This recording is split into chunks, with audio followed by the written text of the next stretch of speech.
St. John imagination.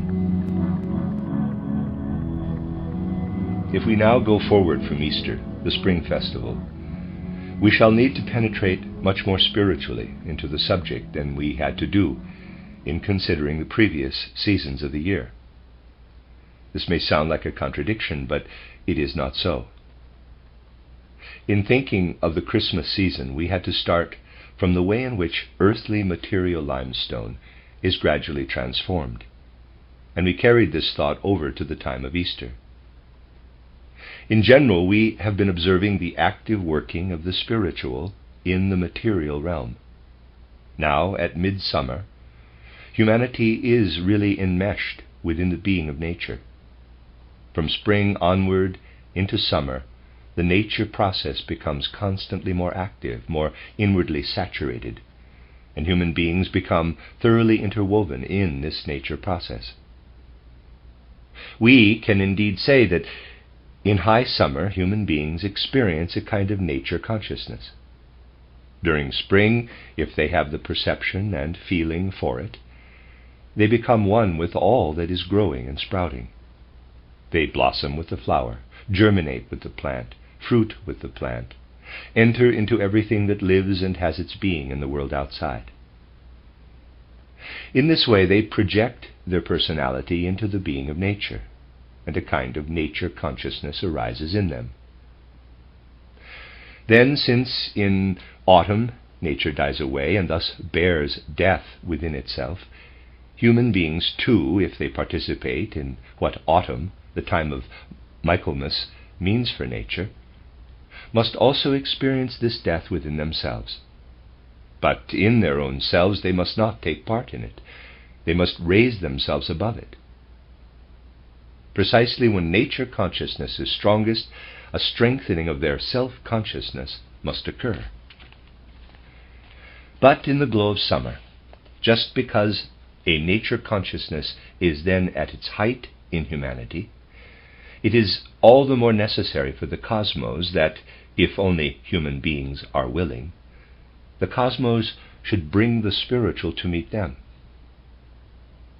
Hence we can say, in summer, human beings are closely enmeshed in nature, but if they have the right feeling and perception for it, objective spirituality comes toward them from nature's interweaving life. And so, to find the essential human being during St. John's time, at midsummer we must turn to the objective spirituality in the outer world, and this is present everywhere in nature. Only in outward appearance is nature the sprouting, budding, one might say the sleeping being, which calls forth from the powers of sleep the forces of vegetative growth, in which a kind of sleeping nature life is given form. But in this sleeping nature, if only human beings have the perception for it, the spirit that animates and weaves through everything in nature is revealed. So it is that if at midsummer we follow nature with deepened spiritual insight and with perceptive eyes, we find our gaze directed to the depths of the earth itself. We find that the minerals down there display their inner crystal-forming process more vividly than at any other time of the year. If we look with imaginative perception into the depths of the earth at St. John's tide, we really have the impression that down there are the crystalline forms into which the hard earth consolidates, the very crystalline forms that gain their full beauty at the height of summer. At midsummer, everything down below the earth shapes itself into lines, angles, and surfaces. If we are to have an impression of it as a whole, we must picture this crystallizing process as an interweaving activity, colored throughout with deep blue. I will try to show it on the blackboard, though of course I can do so only in a quite sketchy way. And that's picture 5. So we can say, on looking downward, we have an impression of linear forms suffused with blue, and everywhere the blue is shot through with lines that sparkle like silver, so that everywhere within the silver, sparkling blue, the crystallizing process, white, can be discerned. It is as though nature wishes to present her formative power in a wonderfully mobile design, but a design that cannot be seen in the way we see with our ordinary sight. It is seen in such a way that one really feels oneself dissolved into the mobile design and feels every silver gleaming line down there to be within oneself, part of oneself. One feels that as a human form, one has grown out of the blue depths of the earth's crust, and one feels inwardly permeated with force by the silver gleaming crystal lines. All this seems part of one's own being. And if one comes to oneself and asks, quote, how is it that these silver sparkling crystal lines and waves are working within myself? What is it that lives and works there, silver gleaming in the blue of the earth? Close quote. Then one knows that is cosmic will. And when, gazing downward, one has the feeling of rising out of cosmic will. This is how it is when one looks down into the depths of the earth. And what does one see if one looks up to the heights? The impression is of outspreading cosmic intelligence. Human intelligence, as I have often said, is not worth much at its present stage. But the heavens at midsummer give one the feeling that cosmic intelligence is active everywhere. The intelligence not of single beings, but of many beings who live together and within one another. Thus, we have up there the outspreading intelligence woven through with light, living intelligence shining forth, yellow, as the polar opposite of will. And while we feel that down below, in that blue darkness, everything is experienced only as forces, up above we feel everything is such that in perceiving it we are illumined, permeated with a feeling of intelligence. And now within this radiant activity there appears, I cannot put it otherwise, a form. When we were speaking of autumn, I had to name Michael as the significant figure who rises before our souls out of the weaving of nature.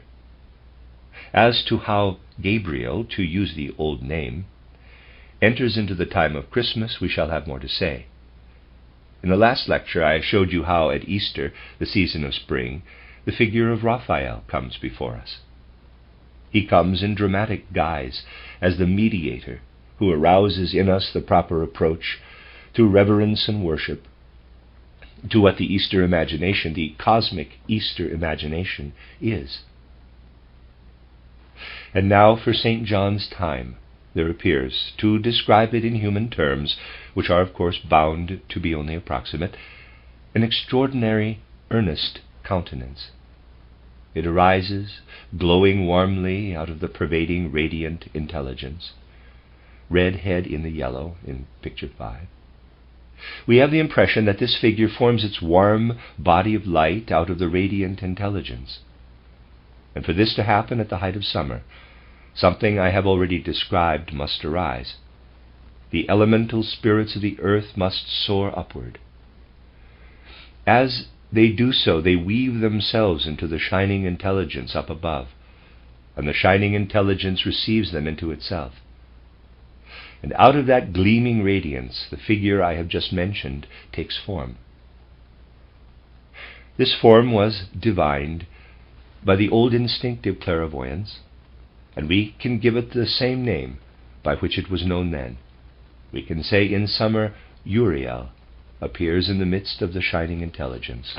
So a little chart. Autumn, Michael. Winter, Gabriel.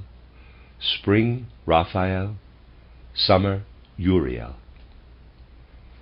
It is with great earnestness that this representative of the weaving cosmic forces appears in the time of summer, seeking to embody himself in a vesture of light. There are more things we can observe as the deeds accomplished by Uriel in the radiant light.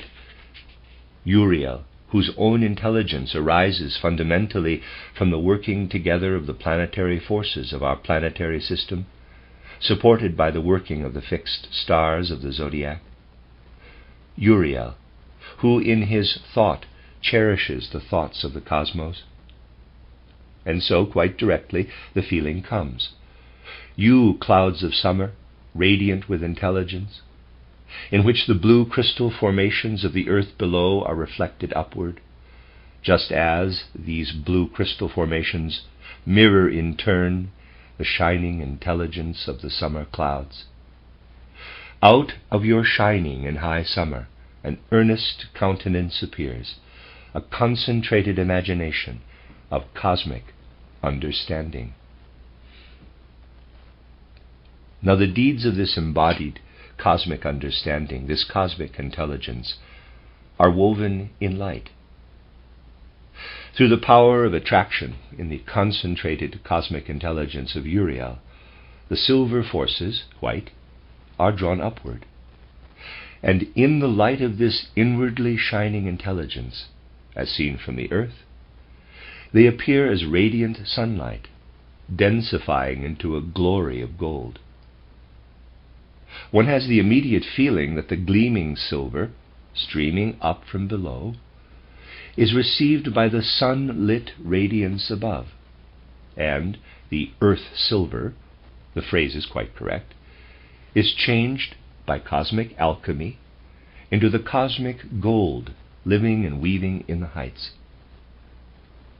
If we follow these happenings further during August, we gain an impression of something that complements the form of Michael already described. I told you what the sword of Michael is made of, and whence the dragon draws his coiling life. But now, in the radiant beauty that appears spiritually out of the cosmic weaving at the height of summer, we ask ourselves, whence does Michael, who leads us over to autumn, to the time of Michaelmas, derive his characteristic raiment, the raiment which first lights up in golden sunshine, and then inwardly as a silver sparkling radiance within the golden folds? Where does Michael acquire this gold-woven, silver-sparkling raiment? It comes from what is formed in the heights through the upward raying silver and the gold that flows to meet it, from the transmutation of the sun's power of the silver sparkling upward from the earth. As autumn approaches, we see how the silver, given by the earth to the cosmos, returns as gold. And the power of this transmuted silver is the source of what happens in the earth during winter, as I have described. The sun gold, formed in the heights, in the dominion of Uriel, during high summer, passes down to weave and flow through the depths of the earth, where it animates the elements that in the midst of winter are seeking to become the living growth of the following year. So you see that when we come to the time of sprouting, springing life, we can no longer speak of matter permeated by spirit, as we speak of the earth in winter. We have to speak of spirit woven through with matter, that is, with silver and gold. Of course, you must not take all this too literally. You must think of the silver and gold as diluted far beyond the level of human comprehension. Then you will come to feel that all this is a kind of background for the cosmic, light-filled deeds of Uriel, and a clear impression of the countenance and gaze of Uriel will appear before you. We feel a deep longing to understand this remarkable gaze, directed downward, and we have the impression we must look around to find out what it signifies.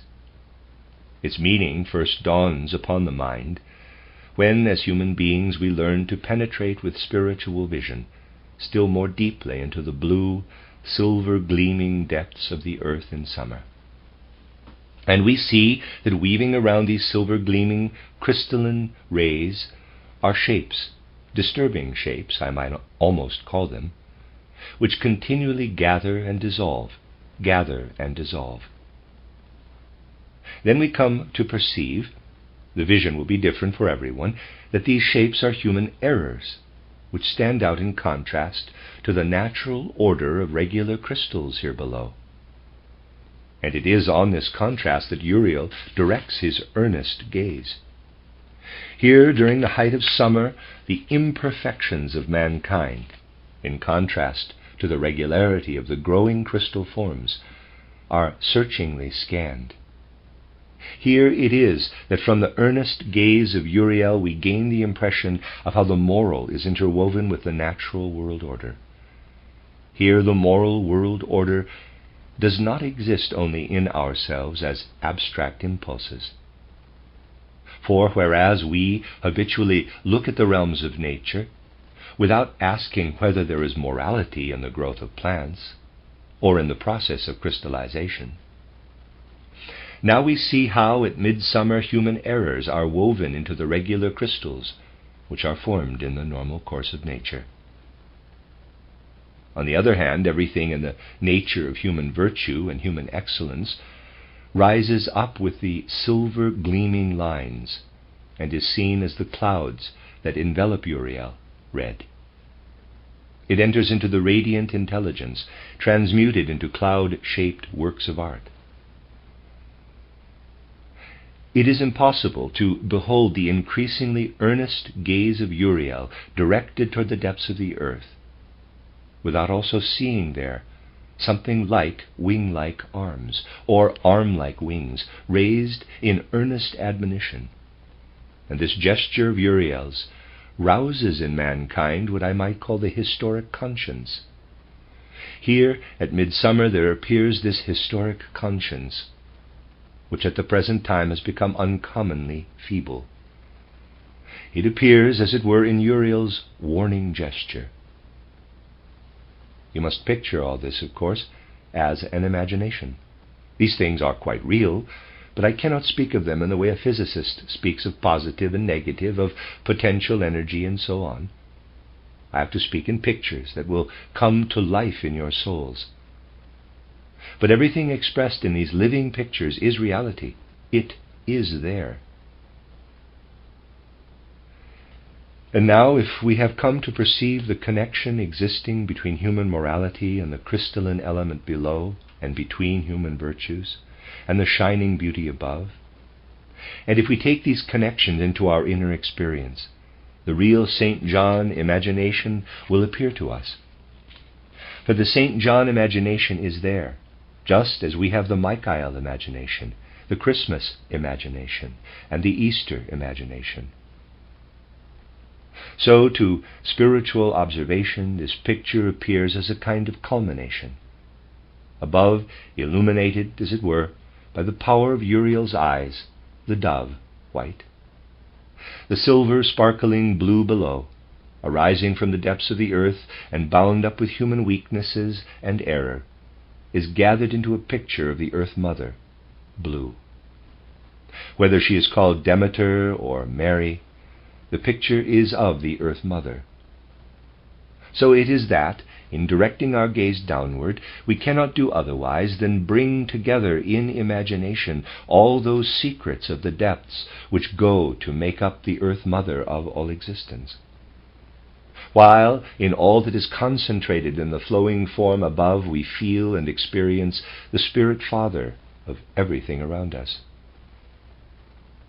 And now we behold the outcome of the working together of Spirit Father with Earth Mother, bearing so beautifully within itself the harmony of the earthly silver and the gold of the heights. Between the Father and the Mother we behold the Son. Thus there arises this imagination of the Trinity, which is really the St. John imagination. The background of it is Uriel, the creative, admonishing Uriel. What the Trinity truly represents should not be placed dogmatically before the soul, for then an impression is given that such an idea or picture of the Trinity can be separated from the weaving of cosmic life. This is not so. At midsummer, the Trinity reveals itself out of the midst of cosmic life, cosmic activity. It comes forth with inwardly convincing power, if I might say, One has first penetrated into the mysteries of Uriel. Let me read that again. It comes forth with inwardly convincing power if, I might say, one has first penetrated into the mysteries of Uriel.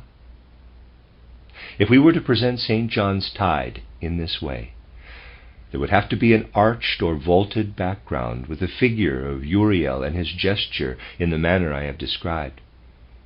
And against this background, a living picture of the imagination of the Trinity would have to arise.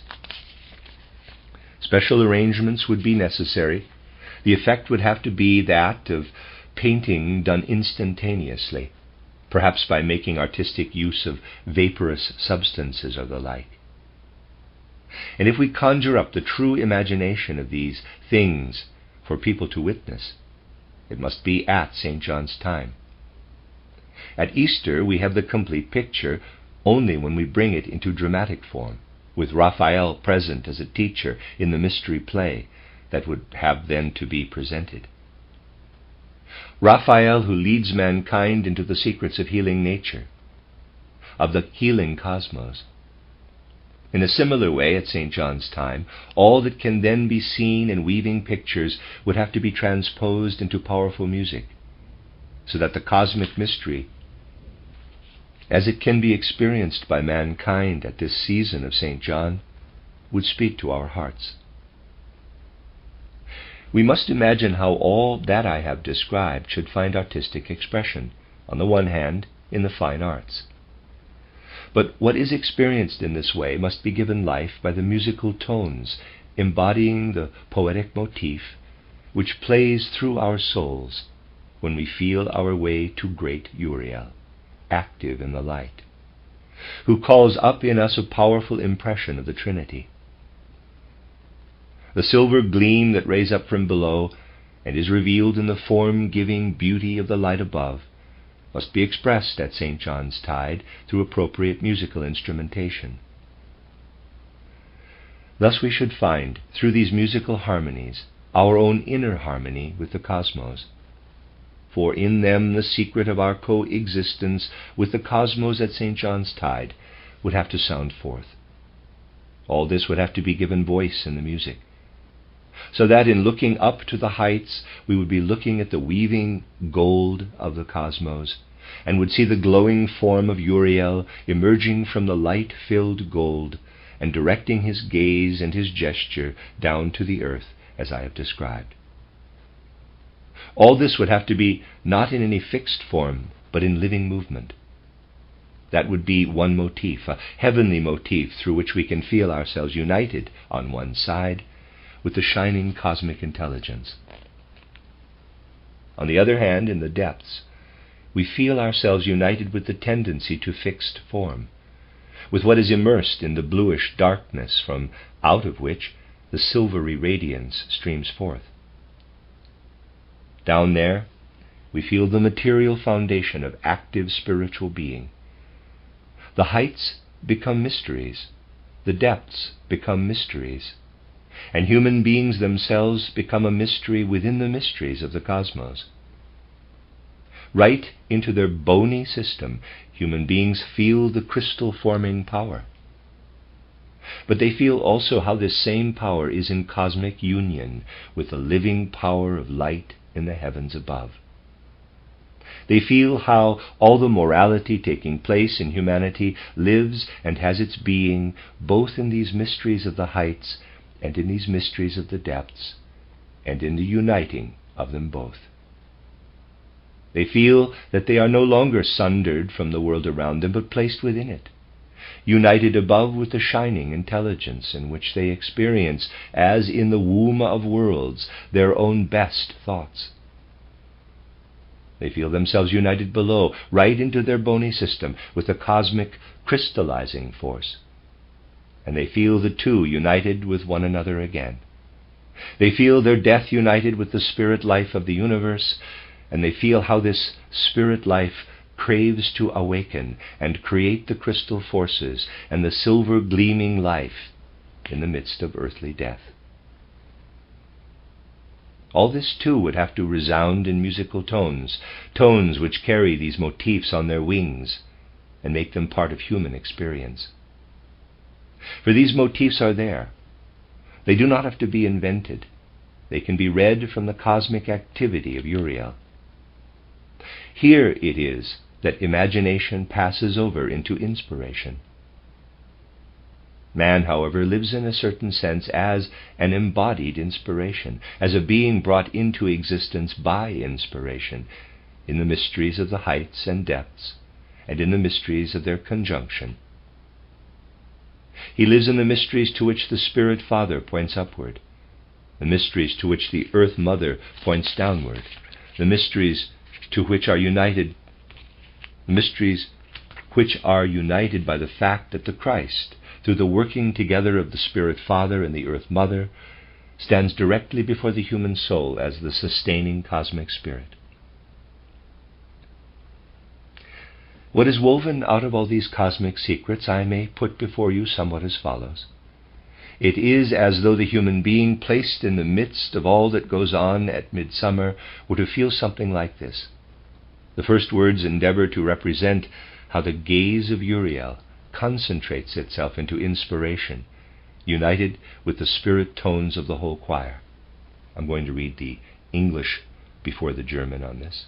3 stanzas. The first relates to the heights. Behold the active flow, the germinating glow of our warmth engendering life. Schau unser Weben, das leuchtende Erregen, das wärmende Leben. Next one relates to the depths.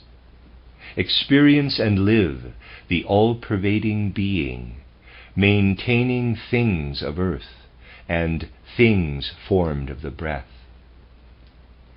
Lebe irdisch Erhaltendes und atmend Gestaltetes, als wesenhaft Waltendes. The third one relates to the center, the inner being of man. Feel how your very bones share in the heavenly glory, through the power and strength of the union of worlds. Fühle dein Menschengebeine mit himmlischem Scheine, im waltenden Weltenvereine. Here, in these 9 lines in the German, are the mysteries of the heights, the mysteries of the depths, the mysteries of the center, which are also those of the inner being of man. And then we have the whole, gathered up as a cosmic statement of these mysteries of the heights, the depths, and the center, sounding as though with organ and trumpet tones. Es werden Stoffe verdichtet. Es werden Fehler gerichtet. Es werden Herzen gesichtet. Translation: substances are densified, errors are judged and rectified, hearts are sifted. Here you have that which can permeate the human being at midsummer, supporting him, exalting him, strengthening him. The St. John imagination filled with inspiration. The St. John inspiration filled with imagination in these words. The heights: Schau unser Weben, das leuchtende Erregen, das wärmende Leben. The depths: Lebe irdisch Erhaltendes und atmend Gestaltetes, als wesenhaft Waltendes. The center, the inner being of man.